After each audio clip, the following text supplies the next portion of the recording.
নমস্কাৰ, মই অতুল ভূঞা। আপোনালোকে চাই আছে চৰ্চা। চৰ্চাত আজি কোনো বিতৰ্কিত অনুষ্ঠান বা কোনো বিতৰ্কৰ ভাগ নলওঁ। আজি পংকজ পাঠকৰ ওপৰতো আমি কথা নাপাতোঁ। আজি আমি কথা পাতিম গীতৰ ওপৰত। ষ্টুডিঅ'ত ইলেক্ট্ৰনিক মিউজিক লৈ সংগীতৰ অনুষ্ঠান আজি আমি কৰিব বিচৰা নাই। বৰঞ্চ আজি আপোনালোকৰ সৈতে পৰিচয় কৰাই দিব বিচাৰিছোঁ জনজীৱনৰ, বিশেষকৈ গ্ৰাম্য জনজীৱনৰ সৈতে জড়িত বাউল সংগীতৰ সৈতে। বাউল সংগীত মূলতঃ অসমৰ সংগীত বুলি ক'লে ভুল হ'ব। পশ্চিমবংগৰ সংগীত, বাংলাদেশৰ সংগীত। আৰু বাউল সংগীতত কেৱল যে হিন্দু বাংলাসকলে গাইছে নহয়, চুফি মুছলমানৰ এই গীতৰ সৈতে জড়িত।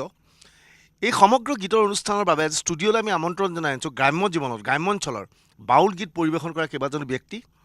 নগাঁও জিলাৰ লাওখোৱাত বসবাস কৰা এইসকল ব্যক্তি, বেংগলী ব্যক্তি, তেওঁলোকক আমি আমন্ত্ৰণ জনাইছোঁ। তেখেতসকলে আজি আপোনালোকৰ লগত গীত পৰিৱেশন কৰিব। লগতে আজি এই অনুষ্ঠানৰ শ্ৰোতা হিচাপে আমাৰ লগত আছে দুজনকৈ সংগীত শিল্পী। আমাৰ লগত আছে খগেন গগৈ ডাঙৰীয়া, লোকসংগীতৰ সৈতে জড়িত। জে পি দাস ডাঙৰীয়া আমি সকলোৱে চিনি পাওঁ। জে পি দাস আৰু খগেন গগৈক আমি আদৰণি জনাইছোঁ। কিছু সময়ৰ পিছত আমি আশা কৰিছোঁ আমি আমন্ত্ৰণ জনোৱা আৰু এজন শিল্পী উপস্থিত হ'ব। শিল্পীজন উপস্থিত হ'বনে নহয় এতিয়াও নিশ্চিত নহয়, গতিকে এই পৰ্যন্ত মই তেখেতৰ নাম ক'বলৈ ইচ্ছা প্ৰকাশ কৰা নাই। যি কি নহওক, আমাৰ মাজত থকা শিল্পীসকলক আপোনালোকক চিনাকি কৰি দিব ওলাইছোঁ। এওঁলোক নগাঁও জিলাৰ লাওখোৱাৰ পৰা আহিছে। জে পি দা, আমি বাউল সংগীত বুলি ক'লেই সাধাৰণতে বাউল বুলি অৰ্থটো মই যিখিনি অধ্যয়ন কৰি গম পালে কিবা পাগল, উন্মাদ, মানে এনেধৰণৰ এটা ধাৰণা এটা কোৱা হয়। আৰু বাউল সংগীতৰ আপুনি নিশ্চয় বাউল সংগীত শুনিছে। যেতিয়া বাউল গীত গায় পূৰ্ণদাস বাউলে, তেতিয়া যিটো অংগী ভংগী, মানে পাগল যিটো কৈছা, ইমান সোমাই যায় গানটোত। আৰু এইটো আধ্যাত্মিক গান, আৰু শ্ৰীকৃষ্ণক লৈও তেনেকুৱা আছে। গতিকে বাউল সংগীতটো যিটো বোলে মই শুনা মতে দেই, এইটো কাৰেক্ট হয় নে নাই, এই পূৰ্ণদাস বাউলৰ প্ৰগ্ৰাম এটা বব ডিলেনে চাইছিল সেনেকৈ, তেতিয়া সৰু। তেওঁ বোলে কৈ আছোঁ মই, কাৰণ ইট ইজ কিমান সঁচা কিমান মিছা নাজানো। তেওঁ ইনফ্লুৱেঞ্চ হৈ পেলাই পূৰ্ণদাস বাউলৰ এবছৰ পিছত পুতেকৰ বিয়া খাব আহিছিলে। গতিকে এই সংগীতটোৱে যদি বব ডিলেনকো আকৰ্ষিত কৰিছে, তেনে এই ফ'ক মিউজিক, তেওঁ ফ'ক, এইটোও ফ'ক। গতিকে ডেফিনেটলি ইয়াৰ কোৱালিটি আছে, কিন্তু প্ৰচাৰটো খুব কম হৈছে। আজিকালি ৰেডিঅ'ত চাকৰি কৰোঁতে এই বন্দনাৰ অনুষ্ঠানত এটা বা দুটা কেতিয়াবা বাজে, মাহেকত দুটা। এই প্ৰচাৰটো মই ভাবোঁ, পাৰ্চনেলি মই ফিল কৰিছোঁ, বাউল সংগীতৰ প্ৰচাৰ আৰু হ'ব লাগে। বাউল সংগীতৰ প্ৰচাৰ হ'ব লাগে। আৰু বাউল সংগীতৰ প্ৰচাৰৰ বাবেই, কাৰণ বাউল সংগীত আমি সৰুৰ পৰা শুনি আছোঁ। বিশেষকৈ সেইসকল লোকে যিসকলে অসমৰ বাহিৰলৈ ৰে'লত যায়, ৰে'লত যোৱাৰ লগে লগে একো এজন শিল্পী আহে, বাউল সংগীত পৰিৱেশন কৰে। শিলিগুৰি জলপাইগুৰিত দিনে দিনে খচিয়া পৰিব। নিশ্চয় খগেন দা আপুনি শুনিছে? শুনিছোঁ। আৰু মই বাউল গীতৰ শিল্পী দুজনমানৰ মই বাহিৰত যেতিয়া প্ৰগ্ৰেম কৰিব গৈছিলোঁ, আন্দামান নিকোবৰ বা এনেকৈ কাজাখাস্তান, এনেকৈ নিমাই ঘোষ বুলি, তেওঁৰ কলিকতা নিমাই, আৰু লগতে তাৰ পৰিবাৰো যায়। বৰ সুন্দৰ পৰিৱেশন কৰে, মানে শুনি খুব ভাল লাগে। তেতিয়া মই সেই বাউল গীত তেতিয়াই খুব ভাল লাগিছিলে মোৰ, কিন্তু নিজে খুব বাউল গীতৰ প্ৰতি মই জানিছিলোঁ যে বাউল গীতটো আমাৰ লোকসংগীতৰ নিচিনাই। আৰু বাউলটো একচুৱেলি তেওঁলোকে একদম দেহতত্ত্বমূলক, আৰু ভিতৰত একদম গানটো গোৱা সময়ত একদম তেওঁলোকে যি ধৰণৰ মানে ভিতৰত সোমাই যায় একদম গানটো গাওঁতে, বাউলী হয় একচুৱেলি আমাৰ যিটো সঁচাকৈ। গতিকে সেই বৰ সুন্দৰ এটা তাত আছে পৰিৱেশনটোত। বাউল সংগীত বুলি ক'লে আমাৰ সন্মুখলৈ এটা গান আহে। আমি সকলো অসমীয়া, বিশেষকৈ অসমৰ প্ৰতিজনে এটা গান খুব ভালকৈ, চাদেই লাও বনালি মোলে বৈৰাগী। আমাৰ লগত শিল্পীগৰাকীও আছে। আমি চাদেই লাওৰে আৰম্ভ কৰিম। আমি চাদেই লাও বুলি ক'লে আমি সৰুকালৰ পৰা শুনি আছোঁ, চাদেই লাও বনাইলে আমি বৈৰাগী। তাৰমানে আমি বুজাইছিলোঁ চাদৰ লাও, তাৰমানে ঘৰৰ ওপৰত চাদৰ ওপৰত লাও, লাওটোৰ পৰা আমি বিন বজাওঁ, বিন বজোৱাৰ লগে লগে আমি বৈৰাগী হৈ যাওঁ। ইয়াৰ অৰ্থ সেইটোৱে নেকি? নহয় ছাৰ, সেইটো আপুনি তাৰমানে- বাংলাতে ক'ব পাৰিব। তাৰমানে আমাৰ মাননীয় খগেন মহন্ত দাদাই, খগেন গগৈ ডাঙৰীয়াই মানে যে কথা বলছে আর কি, এই বাউল শব্দটাই হলো পাগল। আর এই বাউল যার ভেতরে আছে তারা অনেক কিছু জানে, আর এই পৃথিবীর এই দেহতত্ত্বের অনেক কিছু জানতে পারে। যেমন আমরা এই বাউল শব্দটা উচ্চারণ করতে গিয়া, শব্দ অর্থ করতে গিয়া আমরা অনেক কিছু পরিবেশন করি। যেমন অক্ষর সন্ধি, বা শব্দে বাসনা ত্যাগ করতে হবে প্রথম, আর উ শব্দে প্রভুর নামে, ভগবানের নামে উদাসী হতে হবে। আর ল শব্দে ভগবানের যে নাম প্রেম, সেই নামে প্রেমে লীন হতে হবে। এই তিনটা শব্দের অর্থ যার ভেতরে আছে শুধু গান গাওয়া নয়, গান গাওয়া ছাড়াও মানে সে বাউল হতে পারে বা সেই বাউল। তাই একটি গানের মাধ্যমে বলে গিয়েছে যেমন দেহতত্ত্ব সম্পর্কে যে সাধের লাউ বানাইলে মোরে বৈরাগী। লাউয়ে মানে মানুষকে বৈরাগী বানাতে পারে। কেবল আমি লাউটা নিয়ে যন্ত্র সাজালাম আর সেই লাউ দিয়ে আমি বাজাই আমি গান শোনালাম তা নয়। ঠিক আছে, আমি এই লাউটা হলো আমার এই দেহতত্ত্ব সম্পর্ক। ঠিক, তাৰমানে চাদেই লাও এটা দেহুতত্বৰ গান। দেহ- আমি এটা চাদেই লাও গানটো শুনিব বিচাৰিম। আচ্ছা, আচ্ছা, অসমৰ ঠিক ৰাইজে আছে। শুনিব ৰখি আছে। নমস্কাৰ সকলোকে। আমি গানটো পৰিৱেশন কৰি আছোঁ। যদি আমাৰ এই গান গাওঁতে বা তালৰ কথা আছে, সুৰৰ কথা আছে, যদি ইয়াৰ মাধ্যমে আমাৰ ভুল ত্ৰুটি হয় আপোনালোকে আমাক নিজৰ সন্তান মানে মনত কৰি আমাক শুধৰণি কৰি দিয়ে জানো আৰু আমাক ক্ষমা কৰি দিয়ে যেন, এই আমি আশা ৰাখি মই আজি আমাৰ গান আৰম্ভ কৰিলোঁ।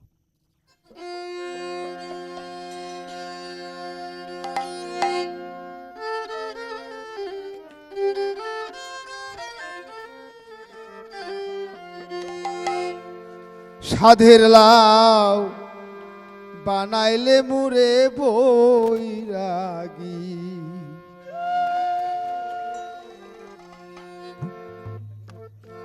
সাধের লাউ বানাইলে মুরে বৈরাগী।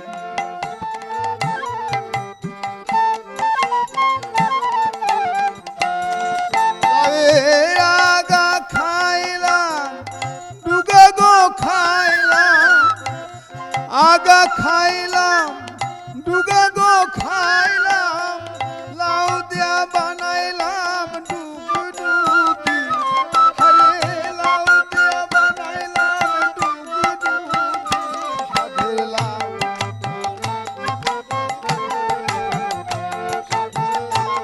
বানাইলে মুরে বৈরাগী।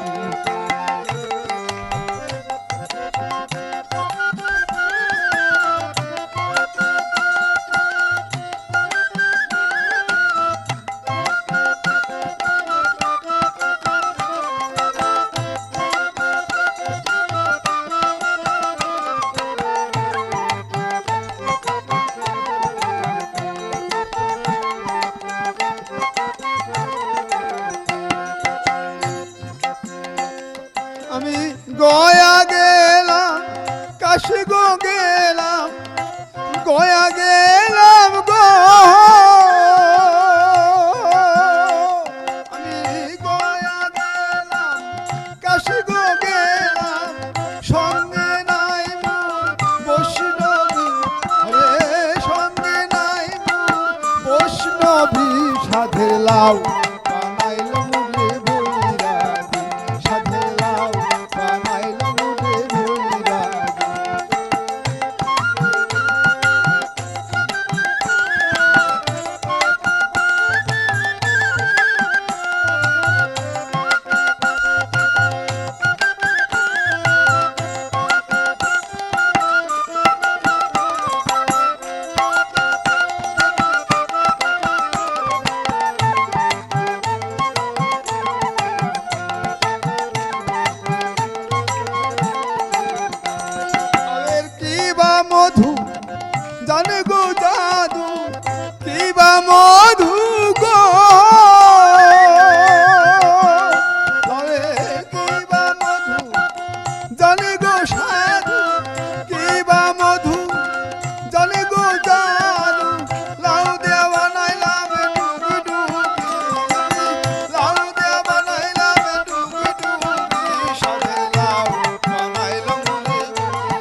বহুত ধন্যবাদ আমি চাদেইলাও শুনিলোঁ, চাদেইলাৰ অৰ্থ বুজিলোঁ। এখেত আছে আৰু এগৰাকী শিল্পী, তেওঁলোকৰ মাজতে আছে। শিল্পীগৰাকীয়ে অলপ আগতে আমাৰ লগত আহি শুনাইছিল যে এতিয়া বিহু যেইটা মন কৰিছে মডাৰ্ণ হৈছে, বিহুত মডাৰ্ণ শব্দ ব্যৱহাৰ হৈছে, আধুনিক শব্দ ব্যৱহাৰ হৈছে, আজিকালি লোকসংগীততো আধুনিক শব্দ ব্যৱহাৰ হৈছে। ৰং মিস্ত্ৰী এবাৰ ব্যৱহাৰ হৈছে বাউলত, ডিষ্টেম্পাৰ শব্দটো ব্যৱহাৰ হৈছে বাউল, ৰং দিয়া মিস্ত্ৰী, ডিষ্টেম্পাৰ, ৰং মাৰোঁতে ডিষ্টেম্পাৰ মাৰোঁ, বাউলতো ডিষ্টেম্পাৰ ব্যৱহাৰ হৈছে, ৰং মিস্ত্ৰী ব্যৱহাৰ হৈছে। এইবাৰ আমি শুনিব বিচাৰিছোঁ ৰং মিস্ত্ৰী এটা গান, য'ত ৰং মিস্ত্ৰীয়ে ক'ব যে ডিষ্টেম্পাৰ কেনেকৈ কাম কৰিবলগীয়া হয়, আৰু গানৰ অৰ্থ অলপ বুজাই দিয়ে। আপুনি অৰ্থটো অলপ বুজাই দিব নেকি, ৰং মিস্ত্ৰী কি গান এইটো? নমস্কাৰ। আজি আজকে আমি 1982 সন থেকে আমি রঙের কাজ করি। তাই লখিমপুর, দামাজি, শিলাপাতার, অরুণাচল, কলকাতা এইসব সাইডে কাম করে আমি আমার উস্তাদ কলকাতার আইটার মিন্টু সরকার উনির কাছ থেকে শিখে আসাম এসে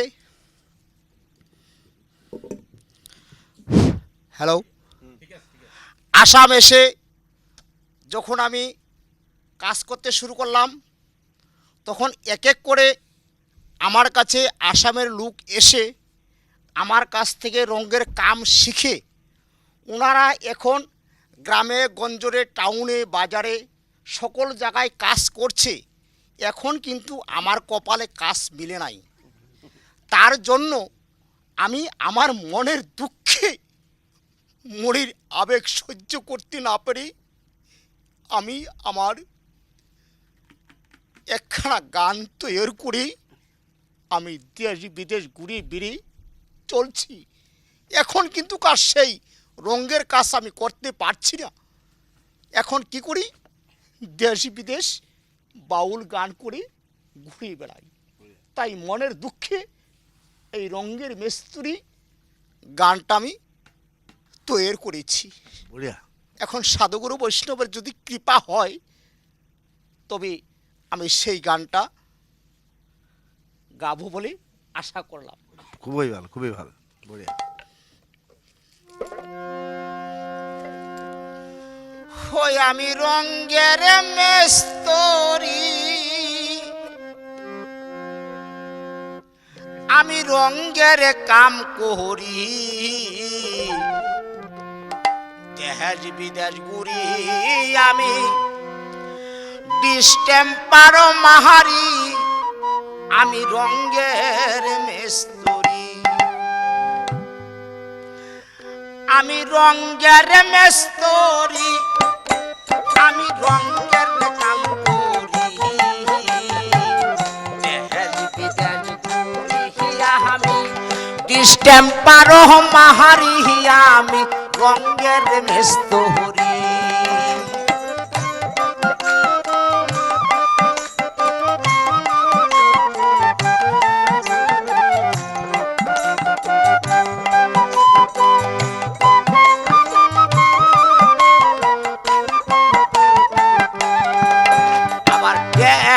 পুটিন, গরম পুটিন, প্যারেস পুটিন মারি, দরকার পড়লে কারির মধ্যে বকু পুটিন করি, আমি রঙের মিস্ত্রি, আমি রঙের কাম করি,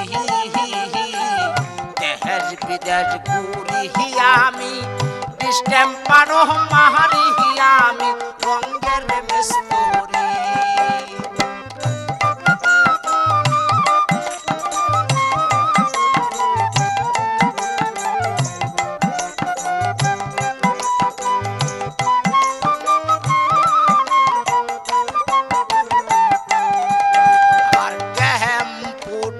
গরম পুটিন, প্যারেস পুটিন মারি, দরকার পড়লে কারির মধ্যে বকু পুটিন করি, আমি রঙের মিস্ত্রি, আমি রঙের কাম করি, দেশ বিদেশ ঘুরি, আমি ডিস্টেম্পার মাহারি, আমি রঙের মিস্ত্রি।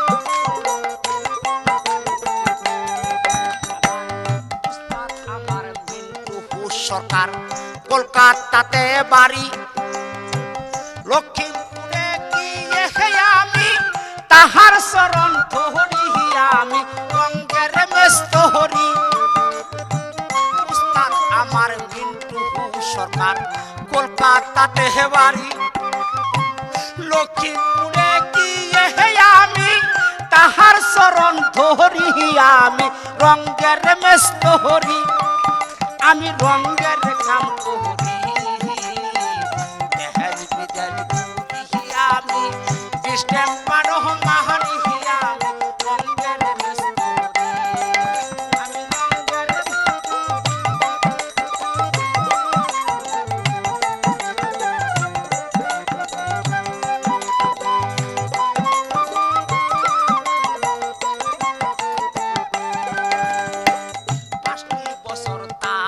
সাথে দেশ বিদেশে ঘুরি 5টি বছর পরে আমি মেস্তরির বাস ধরি আমি রঙ্গের মেস্ত হরি 5টি বছর তার সাথে দেশ বিদেশে ঘুরি 5টি বছর পরে আমি মেস্তরির বাস ধরি আমি রঙ্গের মেস্ত হরি আমি রঙ্গের কাম আমি আমি রঙ্গের মেস্ত হরি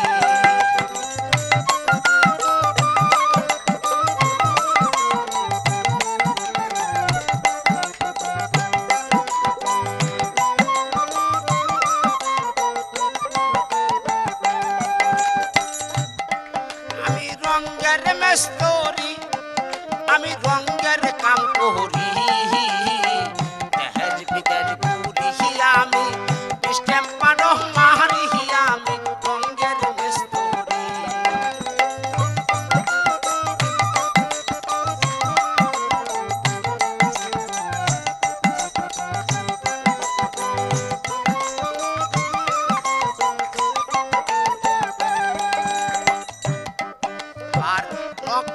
আর কাঞ্চনপুরে থাকি আমি নগাঁও ডিস্ট্রিক্ট বাড়ি কাঞ্চনপুরে থাকি আমি নগাঁও ডিস্ট্রিক্ট বাড়ি কাঞ্চনপুরে আইসা হায়া আমার মাথায় বলো বাহারি আমি রঙ্গের মেস্ত হরি আমি রঙ্গের কাম করি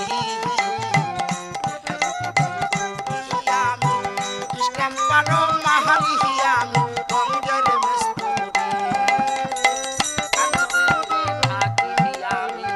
নগাঁও ডিস্ট্রিক্ট বাড়ি কাঞ্চনপুরে আইসা হায়া আমার মাথায় বলো বাহারি আমার রঙ্গের মেস্ত হরি আমি রঙ্গের কাম করি দেহের বিদেশ করি আমি ডিস্টেম্পার মাহারি আমি রঙ্গের মেস্ত হরি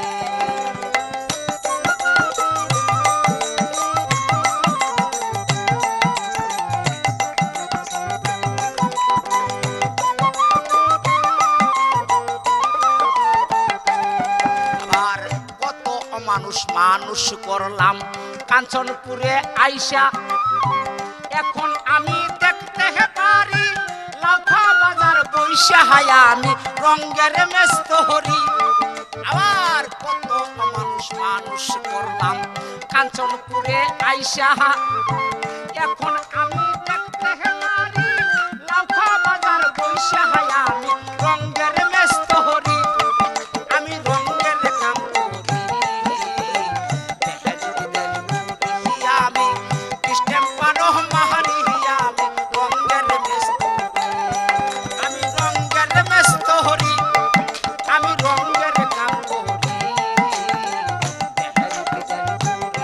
আমি ডিস্টেম্পার মাহারি আমি রঙ্গের মেস্ত হরি আমি রঙ্গের মেস্ত হরি আমি রঙ্গের কাম করি দেশ বিদেশ ঘুরি আমি ডিস্টেম্পার মাহারি আমি রঙ্গের মেস্ত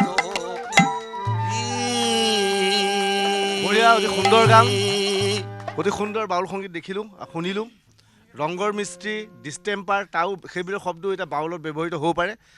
শব্দৰ কথাটো বেলেগ আমি গানৰ সুৰ শুনিলে নিজৰ কিবা দেহ বিচাৰৰ গীত আমাৰ নিজৰ গীত যেন লাগে জেপিদা কিবা ক'ব এইটো একে আকাশ একে বতাহ এই গানটো গংগা মাৰ মা তাৰ লগত এই হাই পাৰ্টটো যে গালে কোৰাছটো ওইটা গানটো মাজখানের দাদা দাদে দাদে দাদা হ্যাঁ ওইটা গানটো আমি রঙের মেস্তরি বলে আমি রঙের কাম করি দেশ বিদেশ ঘুরি আমি ডিস্টেম্পারও মাহারি আমি রঙের মেস্তরি একে আকাশ একে বতাহ একে দাৰি দাদা দাদা এইটো মানে এই বাউলৰ পৰা অকণমান ইনফ্লুৱেঞ্চ হৈছে কাৰণ ফ'ক মিউজিকত ইমান সোনকালে মানুহ ইনফ্লুৱেঞ্চ হ'ব পাৰে কাৰণ কিন্তু সহজে ইয়াত সোমায় আমি আৰু গান শুনিম এনেকুৱা গানো শুনিম যে পত্নী এতিয়া গোটেই হ'লে পত্নী আজিকালি চাকৰি কৰে গিৰিয়েকে পত্নীৰ কথা শুনিব লাগে আগতে কথাটো বেলেগ আছিল যে স্বামীৰ ঘৰত দাদাগিৰি চলে এতিয়া দাদাগিৰি সলনি হৈছে পত্নীয়ে যদি কয় পত্নীয়ে যদি কয় মই যদি জামু খাই আছোঁ পত্নীয়ে যদি কয় তুমি জামু খোৱা নাই তুমি আম খাইছা লগে লগে গিৰিয়েকে ক'বলগীয়া হয় মই আমেই খাইছোঁ কিয়নো এতিয়া পত্নীৰ বশ হ'বলগীয়া হৈছে স্বামী এনেধৰণৰ বাউল গীতো আছে এই বাউল গীতো শুনাম এটা বাণিজ্যিক বিৰতিৰ পিছতেই আমি আন এক বাউল গীত শুনিম স্বামী পত্নীৰ সম্পৰ্কৰ ওপৰত